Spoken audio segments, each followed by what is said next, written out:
He was not supposed to touch her. The rule was simple and absolute at St. Mercy. No unsanctioned intervention, no deviation from charted orders, every dressing change logged and countersigned. Aiden Lee had carried that rule through medical school and residency like a talisman, until the night the bandages at Olivia Nyen's wrist were so tight they left crescent moons of pallor across her skin. The ICU fluorescents hummed. Rain tapped the windows in a rhythm that kept Aiden awake.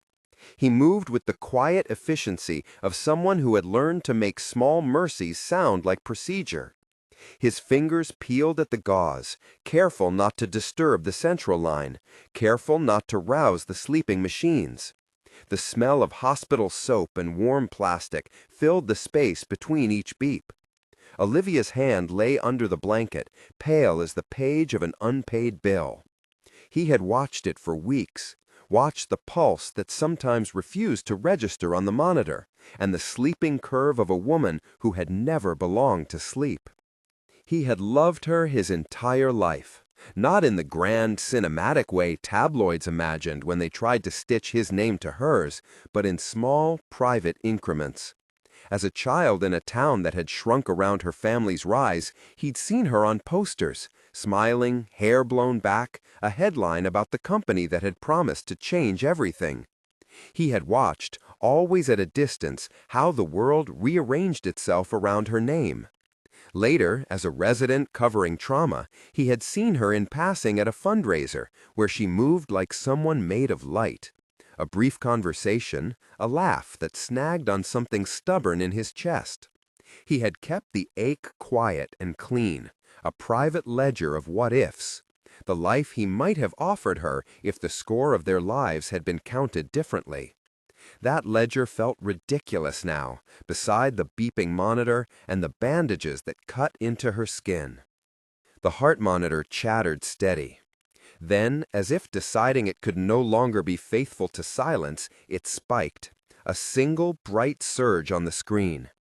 Aiden's breath snagged. He held his hand over hers, thumb cantering across knuckles that had once signed checks to reshape skylines. Her eyelid moved, an almost imperceptible flutter. He bent so close he could feel the failure and the stubbornness of someone not yet done. A pinch, a blink, a slow squeeze, firm enough that it spoke of a mind reaching through a fog to enter itself. The monitor steadied. Aiden let out a breath he had not realized he had been holding since he first walked into her room on a rainy morning. Handed a chart he had not been trained to read in those terms. List of accomplishments, list of enemies, list of loves, and somewhere beneath it all, a fragile human being who, for reasons the universe could not abide, was now his responsibility. He should have called for the team. He should have shouted across the nurses' station and drawn a circle of protocol around them until someone in a white coat with more authority told him what to do. Instead, he stayed.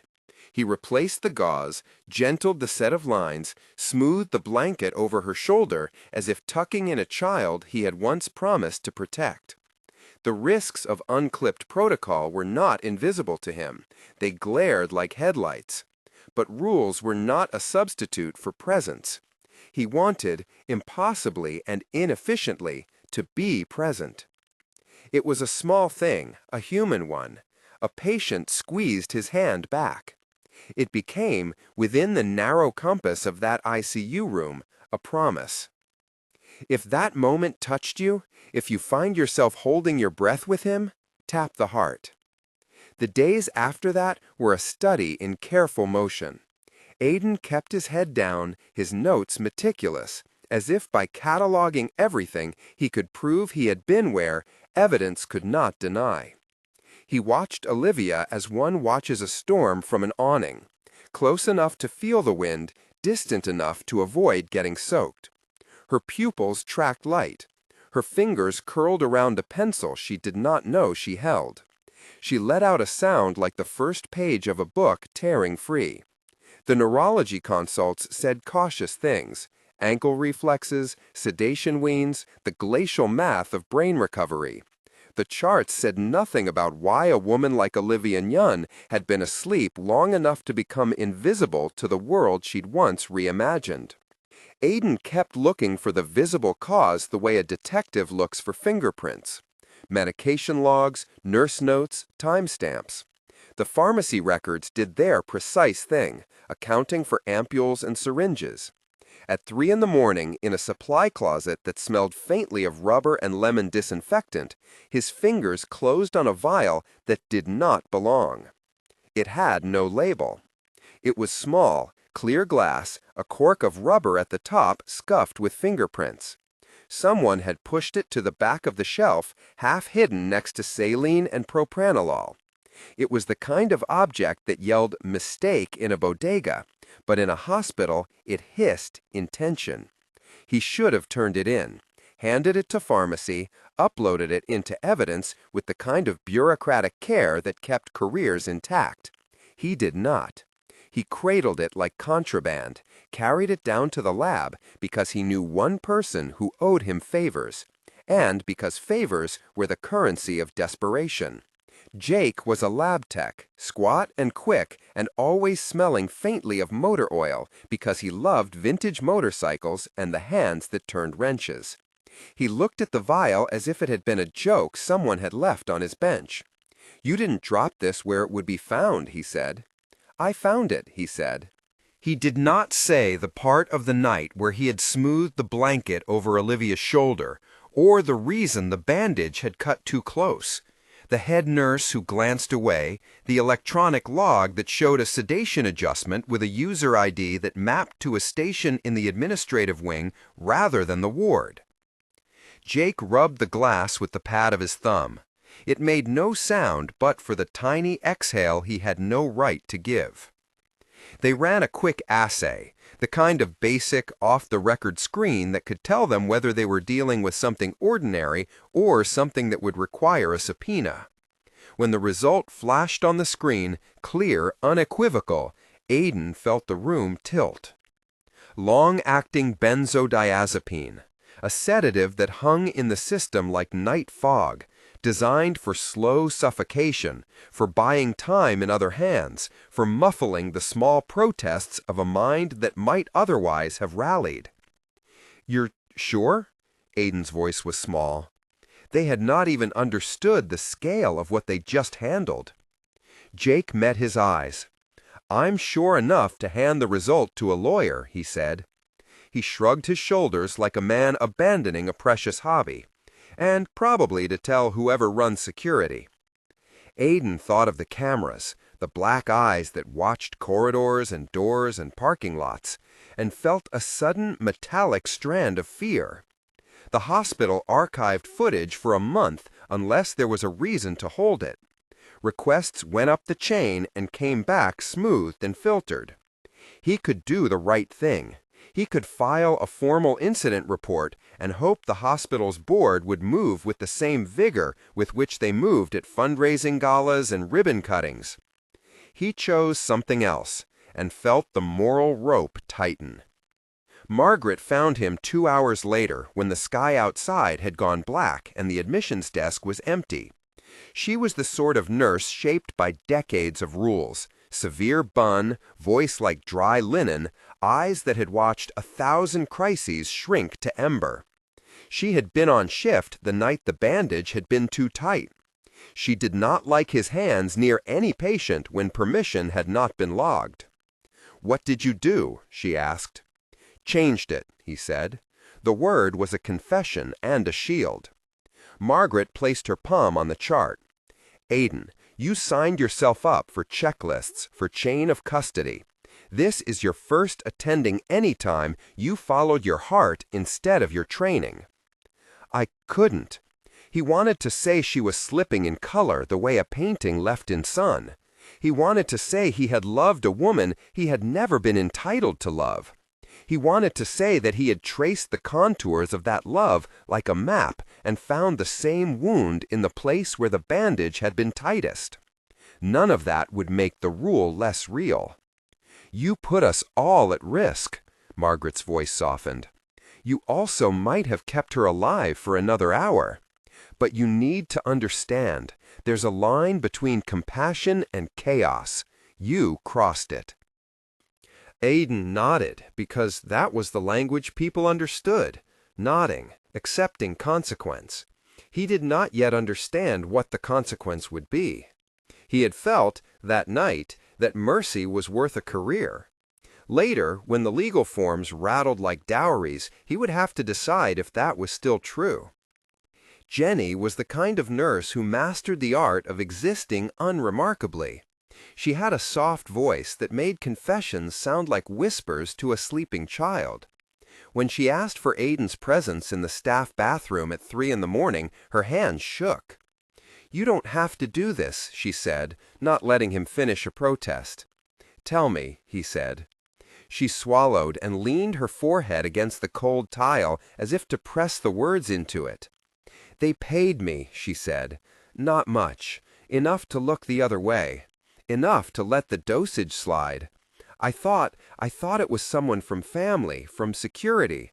I was told it wasn't a big deal. I'm sorry. I'm so sorry." Aiden thought of the vial in Jake's pocket, its small, clean treachery. He thought of Olivia's fist tightening on his hand the night her eyelids fluttered. He tried to imagine the person who had watched a woman sleep for a price and felt nothing. He could not.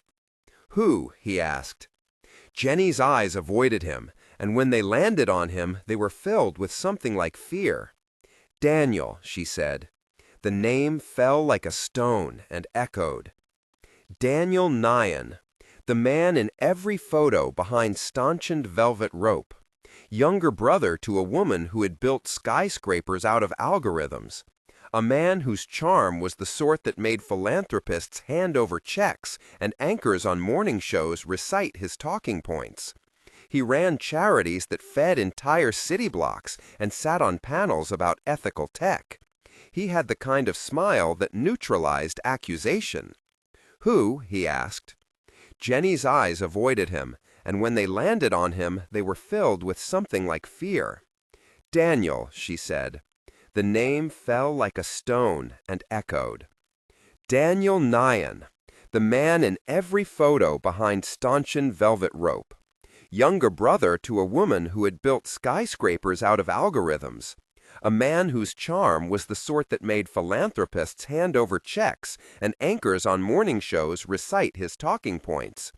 He ran charities that fed entire city blocks and sat on panels about ethical tech. He had the kind of smile that neutralized accusation. "Who?" he asked. Jenny's eyes avoided him, and when they landed on him, they were filled with something like fear. "Daniel," she said. The name fell like a stone and echoed. Daniel Nyen, the man in every photo behind stanchioned velvet rope. Younger brother to a woman who had built skyscrapers out of algorithms. A man whose charm was the sort that made philanthropists hand over checks and anchors on morning shows recite his talking points. He ran charities that fed entire city blocks and sat on panels about ethical tech.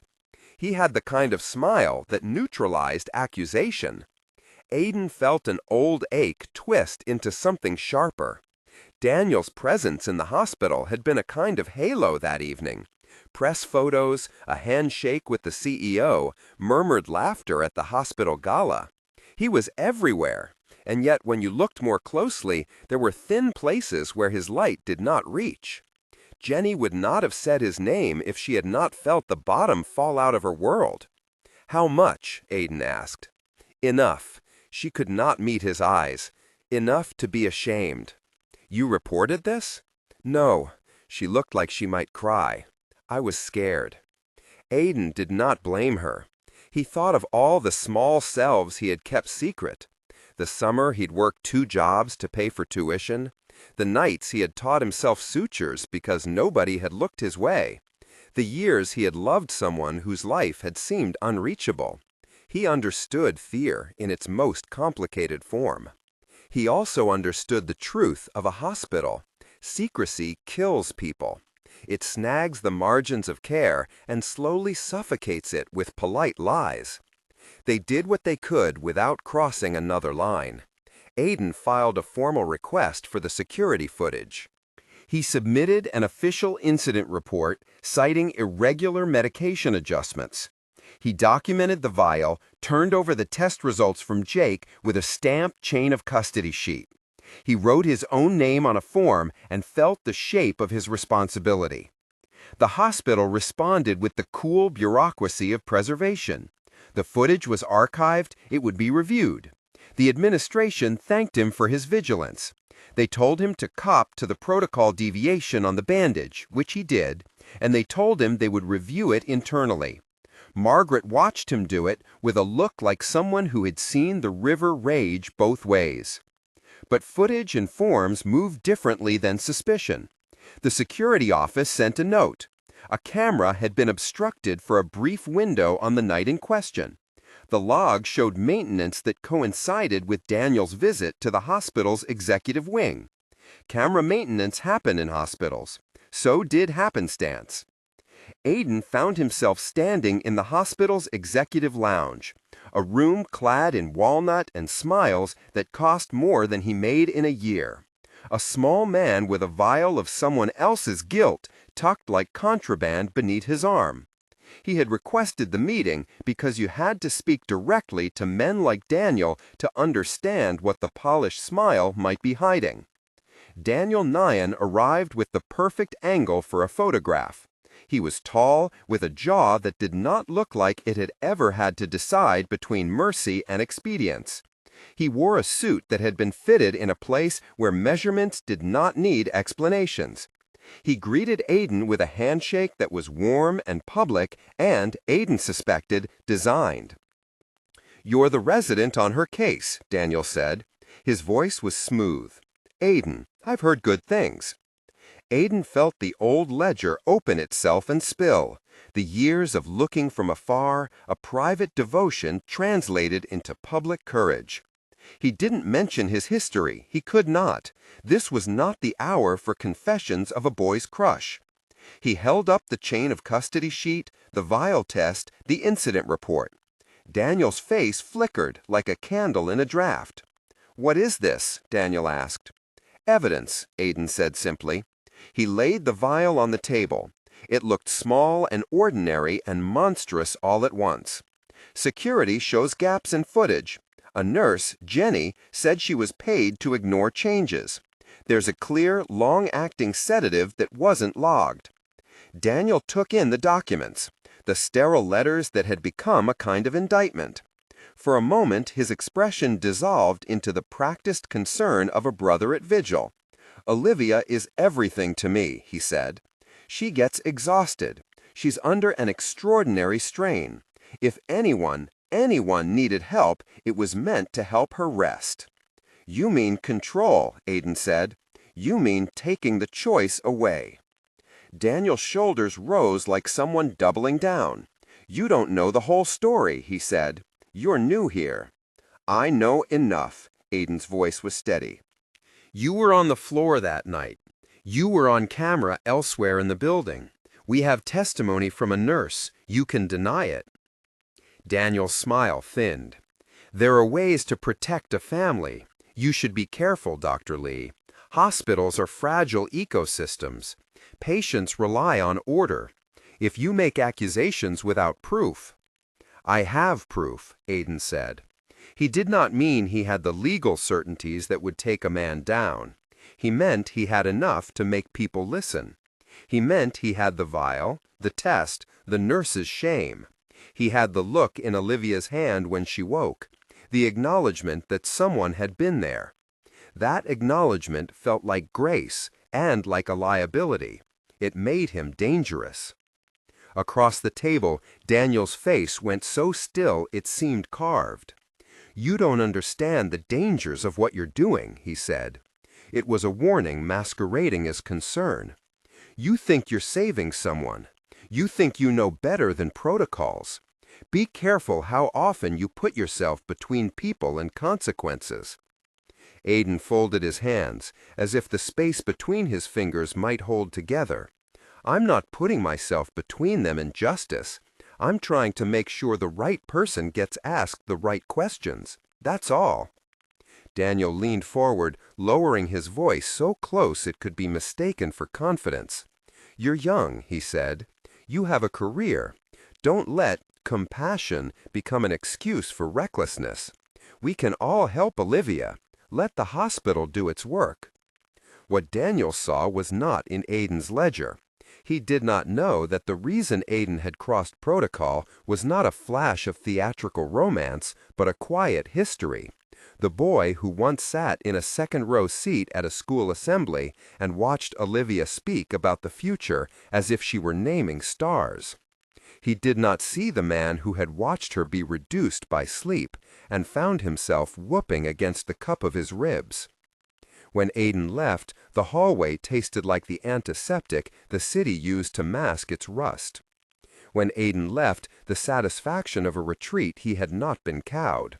But the exchange left a current humming under his skin, an electricity that might become violence if crossed the wrong way. Word got out in thin clinical constellations. The nephrology fellow said, in a corridor that smelled of coffee and plastic, that rumors had already started.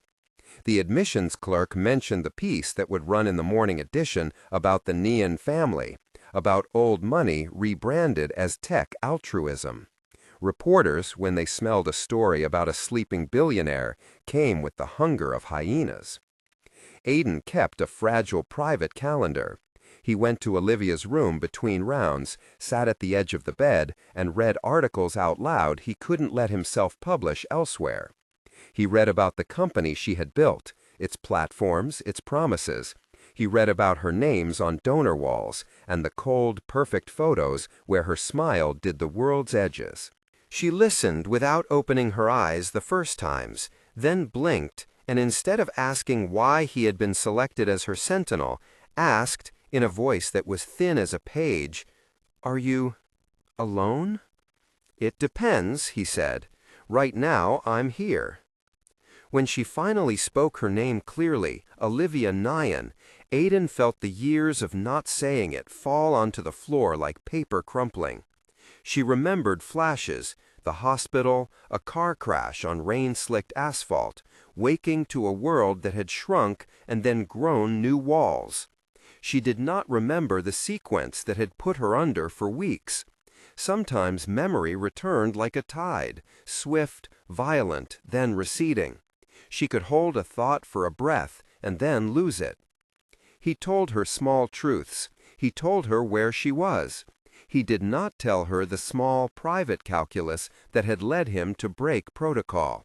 He told her of the nurses who had kept tirelessly at her bedside, and he told her, plainly, that he would not leave. "You shouldn't say that so easily," she told him once, eyes half closed, in a room where the lights had been softened like a confession. "People hear things, and they spin them like thread." He wanted to tell her that he had loved her since he was small, that her voice had resembled a lighthouse. He did not. He said instead, "I can't pretend to understand everything, Olivia, but I can be here." There was a line people drew between pity and fellowship. Aiden was not sure which side he stood on. He only knew he stood in the space a man occupies when he chooses. The hospital's official channels moved in the manner of large vessels. Requests were filed, forms stamped, committees convened. The security team found, in clutter and tape and maintenance logs, a gap that was less an accident and more like someone had cut a rectangle of time out of the footage. While the administration's lawyers argued semantics, Aiden and Jake pressed on the practical. Jake combed through backups and metadata not to steal anything, but to find a truth the chain of custody would not let them conjure from nothing. He found anomalies, timestamps that dripped like melting wax, an access key used where it shouldn't be. It was not proof that would hold in a courtroom on its own, but it was a map. Jenny, in fits of shame and relief, told them a fragment. the night she had been paid, the hallway where she saw Daniel, a handshake whose warmth she would never forget. She wanted anonymity. She wanted the world not to know the small compromise she had made. Aiden promised confidentiality, and he believed he would be able to keep it. He also knew that keeping secrets in a place like a hospital was like trying to plug leaks with your palm. By the time the rain stopped, days later, when the city breathed a humid sigh, Olivia was blinking a little more steadily, speaking in phrases and then sentences. Each time she reclaimed a piece of herself, the people around her reassembled with new roles. The public eye, starved for a narrative, chose a story that suited it. The billionaire trapped in her own body, the young doctor who had refused to let her go. Photographs of Aiden's cautious watch by her bedside fed the rumor machine. Columnists speculated about the poems he might have written about her. Talk shows dissected his background. Neither the headlines nor the whispers knew the ledger at the center of his chest. One afternoon, Daniel called Aiden into the atrium under the pretense of a mediated conversation. He arrived with a retinue of PR staff and a lawyer whose tie was just thin enough to be menacing. The hospital had agreed to a supervised meeting. Both sides, for the sake of face, had agreed to multiplicity. When Daniel entered, the light seemed to bend, as if the atrium mitigated darkness into a palatable hue. "You're making this personal," Daniel said, hands in his pockets as if to show he had nothing to hide. "I'm making it factual," Aiden replied. "You have influence. You had access. Nurses have said you were there. There's a vial that shouldn't be in supply, and it contains a sedative." A hush gathered the way seaweed gathers on a shoreline. The lawyer cleared his throat. Daniel's jaw worked like a man deciding whether to eat bitter fruit. "Everyone has motives, Dr. Lee," Daniel said. He snapped down the smile that had cost no one anything. "You think you're protecting her. Maybe you are. Maybe you're making things worse. If you keep pushing without care, you could be the reason she recovers in a more controlled environment," Aiden finished for him. "If you want to protect her, let the facts speak. We've filed requests. We're following procedure. Don't try to turn fear into a blanket." Daniel's expression hardened. "You think your moral certainty will be enough? People like you don't survive against people like my family without consequences. You're threatening me?" He smiled. "That word is both a truth and an accusation, Doctor. Think about your career." Aiden left before the words landed. He had wanted to say the thing that had become his private compass, that love, even unrequited and clumsily expressed, does not excuse illegal acts, but sometimes it complicates moral certainties. He did not say it. He kept it like a folded paper in his pocket. That night, walking back to his small apartment, with the rain gone from the sidewalks and the city lit like a constellation of small mercies, Aiden felt something shift, a current that suggested the problem was no longer strictly medical. It had threaded into the private economies of power. He had believed that the hospital's mechanisms, the slow gears of review and ethics and law, would be enough to clean the stain. He had not yet considered how quickly influence could polish over damp stains. The next morning, Olivia squeezed his hand and said, in a voice that wavered but held, "Is someone trying to keep me asleep?" He sat down so quickly the chair protested. "There's reason to suspect someone interfered," he said. "We're looking at evidence. We'll make sure you get answers." She looked at him as if she was making a list of names she had been given back to her. "You," she said, "you've been here." The words were small, but they landed like kindling. She had named him in the way a patient names the person who has kept vigil. For Aiden, it felt like the first honest accounting of the ledger, the years of not saying, the nights of presence traded for professional risk. He wanted to tell her everything, how his love for her had been patient and stubborn and sometimes foolish. He did not. A few truths belonged to other hours and different rooms. "You'll testify if you have to," he said. "You have a right to know what happened to you." Olivia turned her face toward the window. The skyline rose in a collection of steel and secret. She had been the architect of so much in the city. Now she sat in a bed and wondered who had carved into the wood of her life while she slept. "I used to think power was a kind of armor," she told him quietly, as if falling into a habit. "But now I see it can be a cage. You did something reckless for a woman you loved. That's strange and terrible and necessary. I want to know everything." The word love looked new in the mouth of someone who had been speaking mostly about balance sheets and bullets of virtue. In the days that followed, the hospital moved slower and faster. Slower in its bureaucratic thrum, faster in the way committees coordinated to contain publicity. Aiden filed his own statement about the bandage. He wrote down the hours he had spent at her bedside and why he had made certain decisions. He expected scolding and a mild reprimand.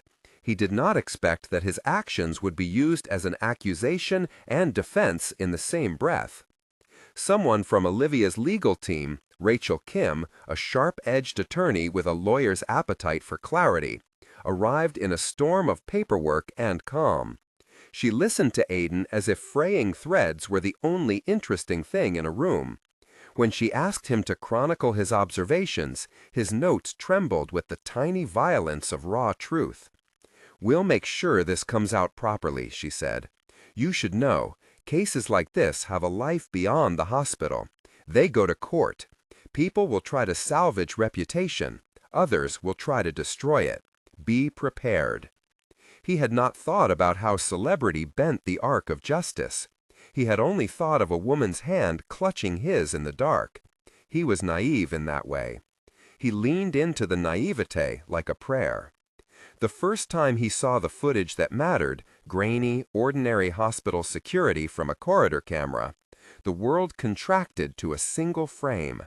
A figure walked past the nurse's station at 2 in the morning, sleeves rolled, gait easy. The timestamp pinned the moment. The figure's profile bore an unmistakable silhouette, Daniel Nyen. He wore gloves. He carried something small. For a second, it looked like anyone could have done it. Another man, another family, another quiet selfishness. But the camera did not lie about proximity. The timestamp matched the window when Jenny had been paid. The vial existed in a supply closet. The test had returned truth. Aiden watched the footage until the image blurred into a wash. He felt, with the sudden clarity that comes before a storm, that the rest of the story would be less about the science of sedation than about the anatomy of power. He walked then into a hallway where the art was inexplicably cheerful, and asked himself how many people had built fortresses of influence by convincing the world they were acting out of care. He did not have legal proof that would be airtight in a courtroom. He had a frame of footage, a confessional nurse, and a vial whose emptiness screamed. He also had Olivia, waking and choosing to know. That choice, her agency, was the new center of gravity. It would determine the course of every subsequent motion. When he went home that night, his hands smelled of antiseptic and rain. He slept the way someone sleeps on a raft, alert to the sounds of the water. He had crossed a line and he had no map to cross back. He did not yet know whether he would ever be able to step into the courthouse, not as a man who had broken protocol, but as one who had been justified for having done so. He only knew that the patient he treated, this woman who had been in and out of the world he had loved from afar, had woken and asked him to stand for her. Outside, the city went on, lights blinking like patient monitors. Inside, new forces were weaving themselves into a story that would take more than one man's courage or one woman's testimony to unmake. It would take everything, a slow, dragging reckoning of privilege, of small mercies and their consequences, of the hard work of turning power into accountability. The first domino had been tipped. The room was quiet, but elsewhere the gears had begun to turn. The first domino had fallen. The rest of the line trembled. Investigators arrived with the measured courtesy of men who were used to being listened to. They set up a small command center in a conference room near the ICU and moved with an economy of motion that belied their questions. The district attorney met with the hospital's counsel and with Rachel Kim. A formal criminal investigation was opened. It would be months before subpoenas and motions carved a path clean enough for a jury to walk. Aiden sat through interviews until the thin fabric of night at his apartment felt less like shelter and more like a rare piece of quiet he could not afford to break. Every time he closed his eyes, he saw the grainy frame of the corridor camera, Daniel's silhouette, the glove, the small, deliberate movement of a hand. He heard Jenny's voice in the staff bathroom like a bell. "They paid me." Outside, the city went on, lights blinking like patient monitors. Inside, new forces were weaving themselves into a story that would take more than one man's courage or one woman's testimony to unmake. It would take everything. A slow, dragging reckoning of privilege, of small mercies and their consequences, of the hard work of turning power into accountability. The first domino had been tipped. The room was quiet, but elsewhere the gears had begun to turn. The first domino had fallen. The rest of the line trembled. Investigators arrived with the measured courtesy of men who were used to being listened to. They set up a small command center in a conference room near the ICU and moved with an economy of motion that belied their questions. The district attorney met with the hospital's counsel and with Rachel Kim. A formal criminal investigation was opened. It would be months before subpoenas and motions carved a path clean enough for a jury to walk.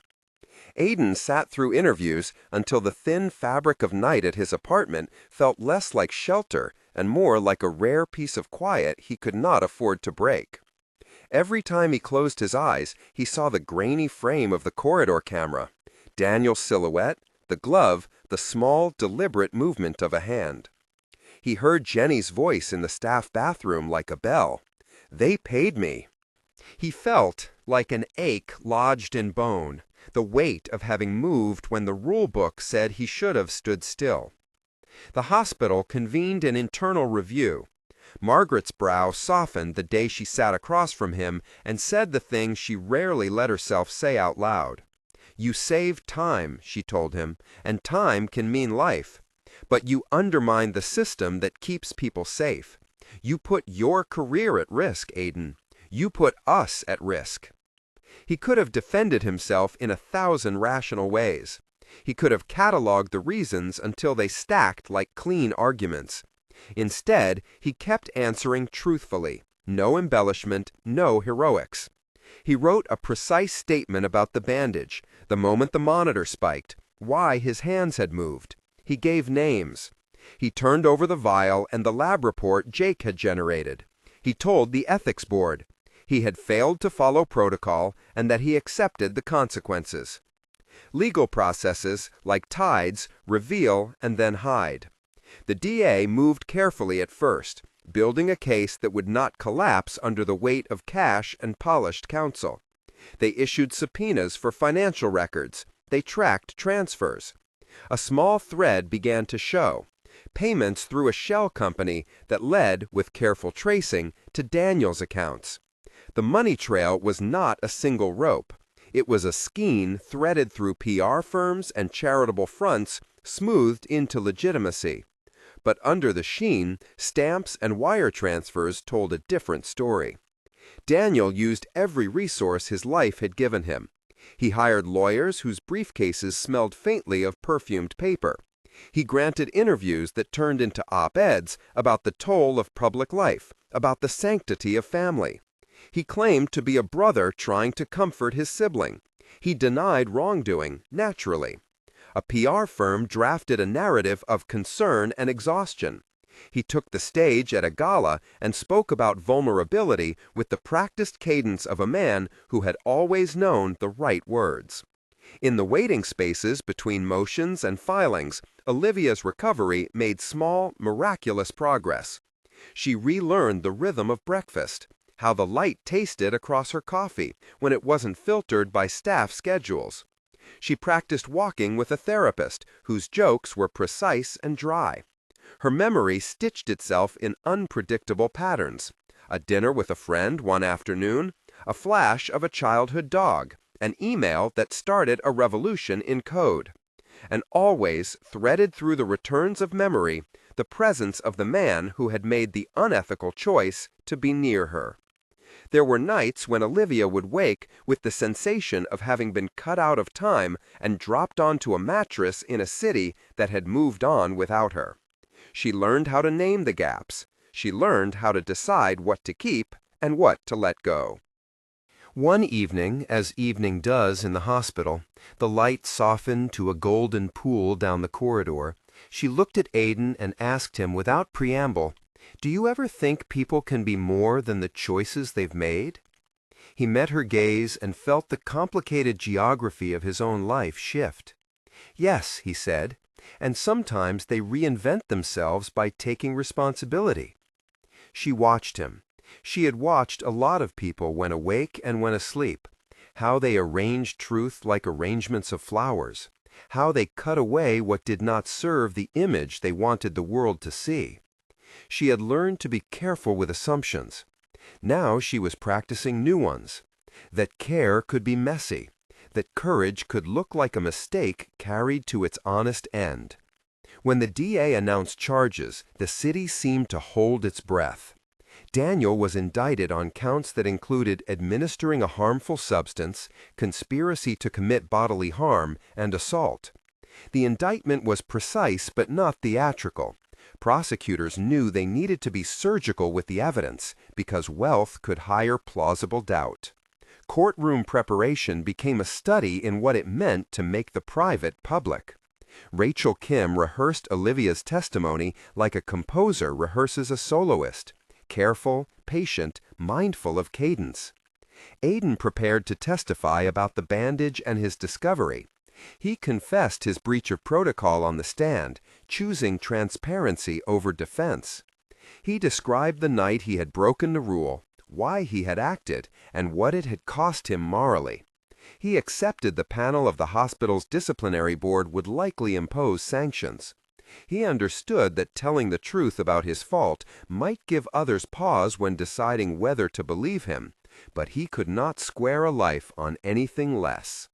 In chambers and interviews, hospital counsel threatened to paint him as the reckless element in the story. His superiors asked him how he would bear the fallout. He thought of the little ledger of what-ifs he had carried for years and how commonplace it felt now. He thought of Olivia's hand squeezing his, a small, decisive vote for presence.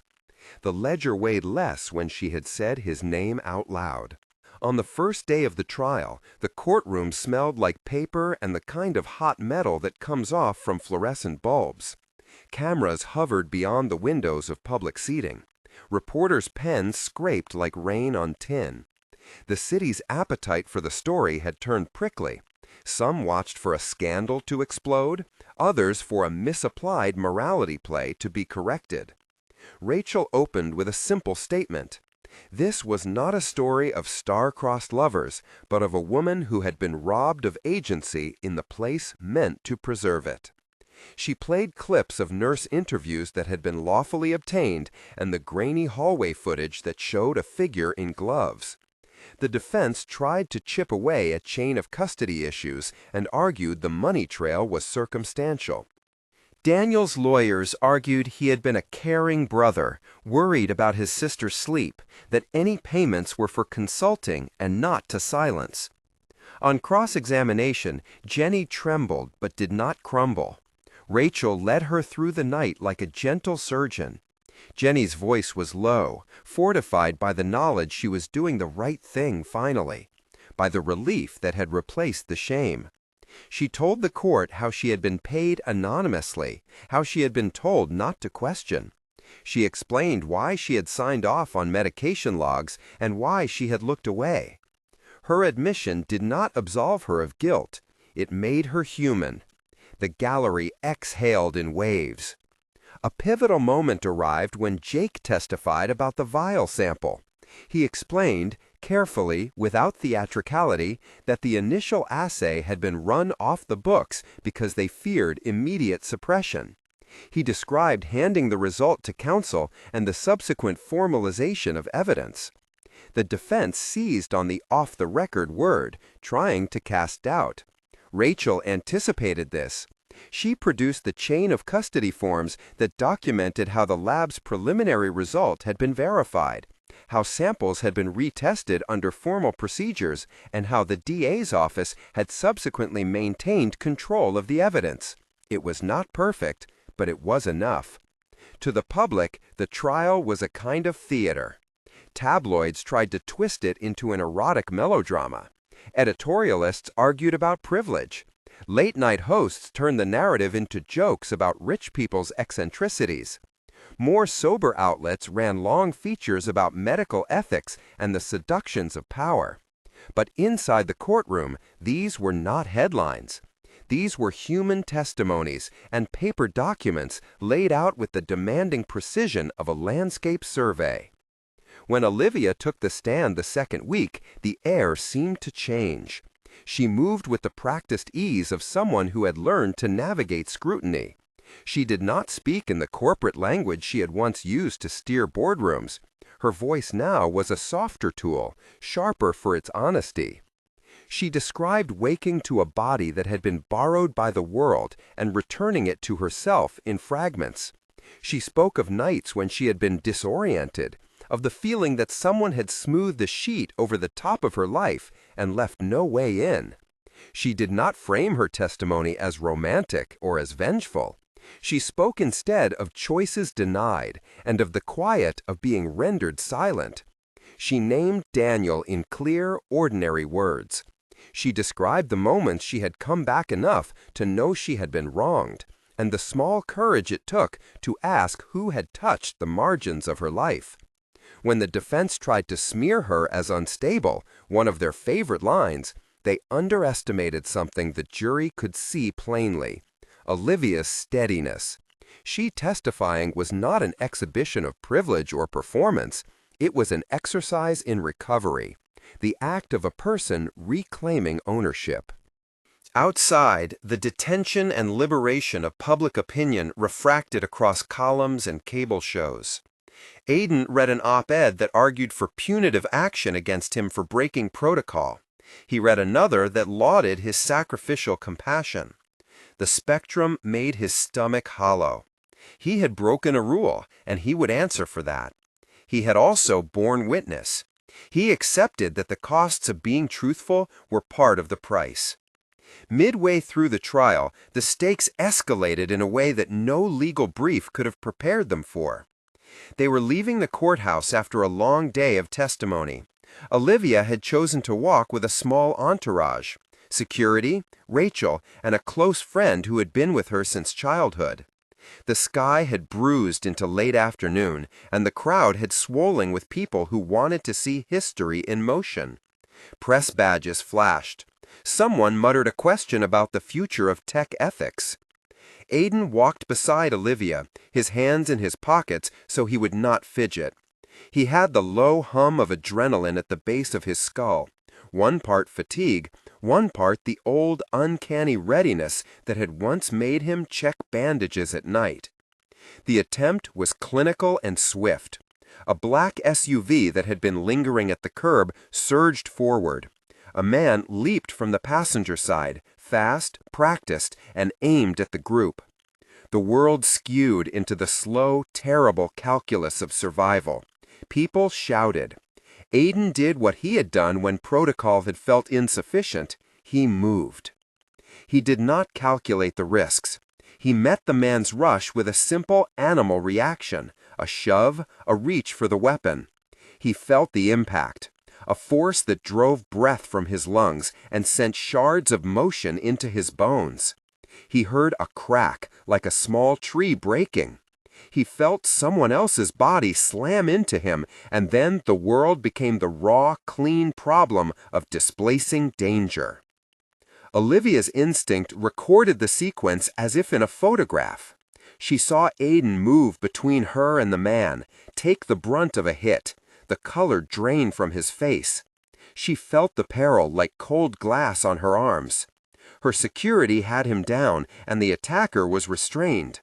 For a moment, the city's noise dimmed to a ring at the edges of the moment. She knelt at Aiden's side while someone called for an ambulance, and in the hush, she could hear his breath, ragged and insistent.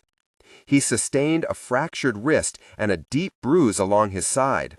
The medics described concussions in the halting way of people trained to make diagnoses without myth.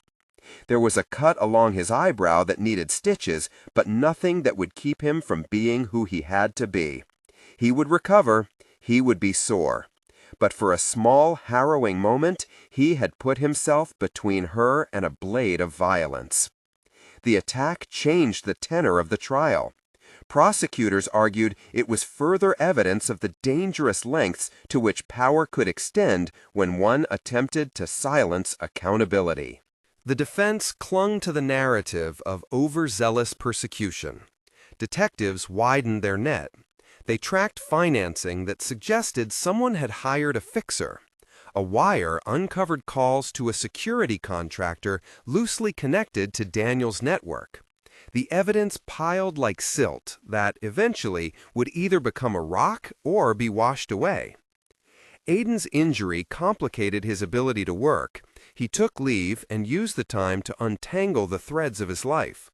He found himself replaying the nights when he had broken rules, wondering if the moral calculus would have been different if he had not acted. He replayed Olivia's hand in his and the way she had placed her trust in him after being delivered from indefinite sleep. The question lived in him like a seed. Had he done right despite the law? Had he done wrong despite the heart? Olivia answered the question publicly in a way that stunned even seasoned reporters. At a press conference held on a rainy Thursday outside the hospital entrance, she leaned into the microphone and spoke with a calm that did not need performance. "I woke up because people did strange, complicated things to keep me here," she said. "Some of those things were criminal.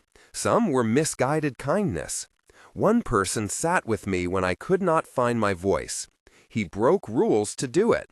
That man is Dr. Aiden Lee." The cameras tilted like sunflowers. She continued, "I do not pretend that breaking rules is without consequence. I believe in systems that protect people, but I also know the difference between perfection and humanity. Aiden put his life where his judgment was. He will answer for that. He will also be recognized for his truth." Her words reframed the conversation. People who had been ready to condemn him paused at the way she said his name, gentle, deliberate, not as a possession but as affirmation. Tabloids tried to turn it into a romance headline. More discerning editors ran op-eds about the complexity of compassion. Daniel's defense faltered under the weight of combined evidence. Dana traced payments to a coordinator who had been present the night of the attack, and the court found messages, cold, instructive chains that suggested a willingness to silence. It was not a tidy confession from Daniel, but enough to place him at the center of the conspiracy. The jury deliberated with the slow patience of people processing a story that mixed small cruelties and large privilege. When the verdict came, there was no thunderous applause. The jury returned a guilty verdict on multiple counts. Daniel Nyen was sentenced in a way that fit his crimes: prison time, restitution, and a long list of public limitations. It was justice, procedural and imperfect, that nonetheless felt necessary. The city responded with a mixture of relief and the old familiar rumor that justice for the powerful looks different than justice for others. Olivia listened to the verdict with the expression of someone who had watched a complicated machine right itself by a hair. In the months after the trial, The personal consequences landed with different weights. The hospital placed Aiden on probation for his procedural breach. He accepted the sanction in a hearing that felt less like punishment and more like an accounting. Margaret sat with him afterward in the staff room, her face a map of old battles. "You may have been reckless," she said with a tired softness, "but you were honest. There's a kind of integrity in that which the board should not entirely mistake for lawlessness." He stepped back into work with a badge that seemed lighter and heavier at the same time. Patients came to see him, some curious, some angry, and his peers looked at him as a man who had learned the costs of mixing heart with policy. He carried the lessons like newcomers carry maps, consulted often, folded carefully. Olivia did not retreat from public life. She dissolved much of her control over her company, not in a theatrical renunciation of wealth, but in the methodical creation of an irrevocable trust. She redirected funds into community projects and increased oversight of the corporate foundations that had once been easy levers for image. She spoke about accountability at conferences and in op-eds, insisting that power should be matched by transparency and that philanthropy must not be a veil for control. Her relationship with Aiden evolved the most human way possible, through time, dialogue, and mutual decision. She had agency now in the fullest legal and personal sense. She chose to spend time with him. They walked through markets that smelled of citrus and frying bread. They sat on the hospital roof once as the sun melted into the skyline and spoke about fears that had nothing to do with headlines. For him, love was not a single gesture, but a sequence. The nights of presence, the testimony in court, the willingness to accept sanction. For her, love was the permission to be ordinary with someone in a way the world rarely allowed. Public reaction to their union was predictably complicated. There were those who labeled the match as audacious, others saw it as a scandal that had been sanitized by the work of law. Aiden felt the insecurity of their social mismatch like a weather system. Sometimes it was a gust that bent him, sometimes a drizzle he could ignore. He worried, in quiet hours, that she would tire of someone whose childhood had been so different from the boardroom ceremonies she had once hosted.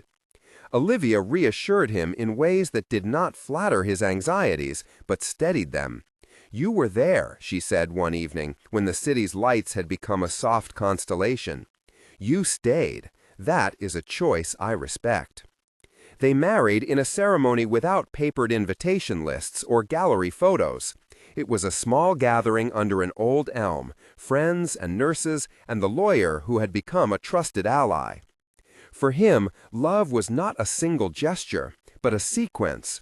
The nights of presence, the testimony in court, the willingness to accept sanction. For her, love was the permission to be ordinary with someone in a way the world rarely allowed. Public reaction to their union was predictably complicated. There were those who labeled the match as audacious. Others saw it as a scandal that had been sanitized by the work of law. Aiden felt the insecurity of their social mismatch like a weather system. Sometimes it was a gust that bent him, sometimes a drizzle he could ignore. He worried, in quiet hours, that she would tire of someone whose childhood had been so different from the boardroom ceremony she had once hosted. Olivia reassured him in ways that did not flatter his anxieties, but steadied them. "You were there," she said one evening when the city's lights had become a soft constellation. "You stayed. That is a choice I respect." They married in a ceremony without papered invitation lists or gallery photos. It was a small gathering under an old elm, friends and nurses and the lawyer who had become a trusted ally. Margaret read a passage about care that was not doctrinal but human. Jake clapped like a man surprised by happiness. Jenny stood at the edge, cleansed by the thing she had finally done right. Olivia wore a simple dress. Aiden wore clothes that fit his new shape. The vows were quiet. Aiden promised to keep witnessing her life, not to save it or to own it, but to stand with it in the small, stubborn business of being human. Olivia promised to let him be imperfect and to call him back when he drifted into unnecessary martyrdom. They did not pretend the world would be kind. They promised to be kind to each other. Their philanthropic act was less a publicity stunt than a deliberate dismantling of the safety that had once come in the form of wealth. They founded a community clinic in a neighborhood the city's navies of luxury had abandoned. Olivia transferred a significant portion of capital into an endowment and set up governance that would be accountable to local leaders and care providers. The clinic's model was civic and mutual.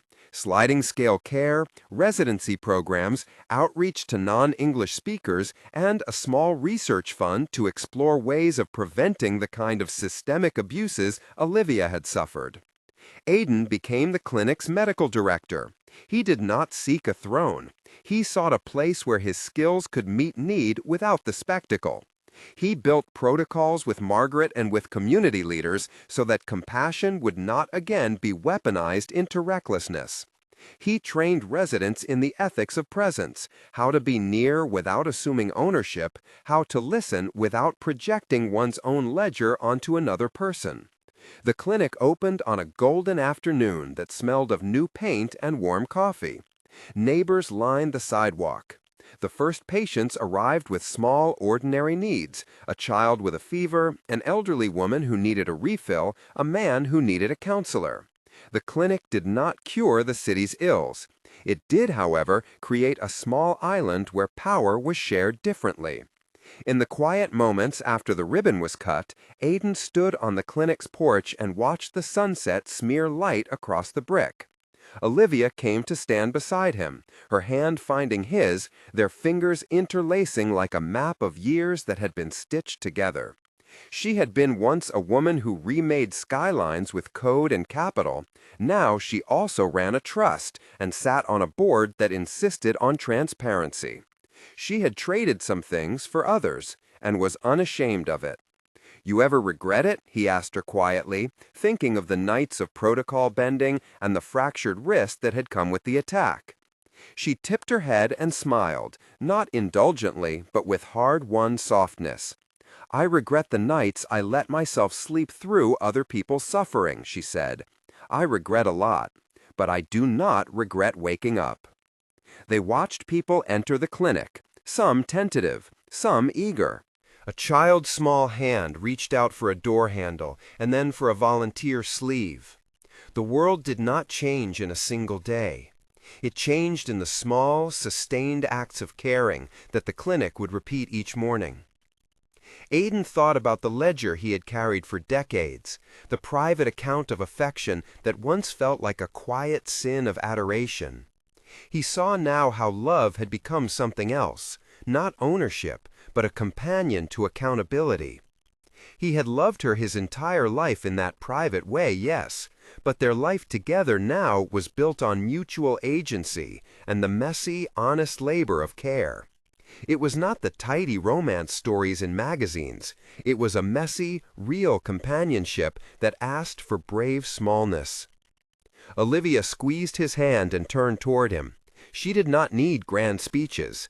She had learned to trust gestures that were small and exact. "We'll make it hard for power to hide here," she told him. "We'll make this place honest." "And if it's not?" Aiden asked, the cautious question of someone who had once thought systems were enough. "Then we keep trying," she replied. "The work of repair is not finished by a verdict. It's done every day in these rooms." He nodded. Outside, as light gathered and city sound softened, a young nurse crossed the porch and caught Olivia's eye. For a second, they shared a look that was not celebrity and not patient, just two people who had been given a chance to rewrite the rules. The tabloids published 1,000 versions of their story over the months that followed, each one smelling of clickbait or catharsis. Some sought to turn their connection into a fairy tale, others into a morality play. But those who had been at Olivia's bedside, those who had watched her pick through the wreckage of a life interrupted, knew better. They had seen her choose. They had seen Aiden accept consequences and continue to show up. At night, when the clinic was closed and the city softened into a kind of quiet that only urban lives know, Aiden and Olivia would sit by the window and speak of small plans. A free clinic in a school, a scholarship for nurses from underserved neighborhoods, a community advisory board that had teeth. Their ambitions were not grandiose. They were practical commitments to what they had learned about power and responsibility. One evening, as rain returned in a soft, steady way that made the window glass blur, Olivia reached across the table and put her hand over his. "The patient you treated," she said, her voice a private thing between them, "was the woman you had loved your entire life." He felt the phrase like a closure he had not known he wanted. The truth of it was tender and complicated and utterly ordinary. He had loved her from a place of distance. He had been given the chance to be close to her in crisis. Their life together had been forged in the intersection of presence and consequence. "That is true," he said. He did not know whether the ledger would ever close entirely, whether the legal and ethical tangles they had been part of would be fully resolved for the rest of the city. He knew only that they had chosen to turn wealth into service, to make accountability the central condition for giving, and to root their personal life in mutual consent and care. Outside, the rain glazed the city with reflected light. Inside, on the clinic porch, their hands remained clasped. The world hummed with a complicated mercy. Justice had been pursued. Not all wounds had been healed, but something essential had been reclaimed.